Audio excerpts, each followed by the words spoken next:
So to fix this, what you have to do is to go to your phone menu. Then after that, what you have to do is to just try to search for your phone settings. When you find your phone settings, just tap on it. Then after that, go and try to open the phone settings. After opening the phone settings, what you have to do is to just try to search for apps and management or apps and preference or app list. So when you tap on the apps management, then after that tap on app settings. So after tapping on app settings, what you have to do is just scroll through the apps and you just have to search for Gangster Vegas. So when you find the Gangster Vegas app, tap on it to open it. Then after that, tap on notification.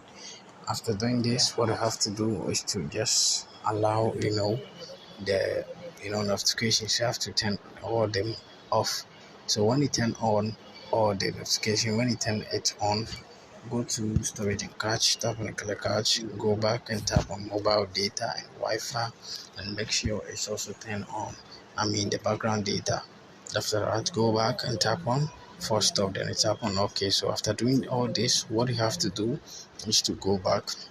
So when you get to your phone settings, what you have to do is just scroll to the top and tap on SIM card and mobile network. Now select the network type and tap on preferred network type. Then after that, you have to select 2G/3G/4G or 2. So after choosing this, what you have to do is to go to your phone menu again and try to search for Google Play Store. When you see it or when you find it, just tap on it to open it. Then after that, you have to check for the update. So if you are seeing update over here, just tap on it to get the latest update. So after updating it, what you have to do is to tap on the power button for some while, and you are going to find this. What you have to do is to just restart or reboot the device, and this problem is going to get fixed. See you in the next one.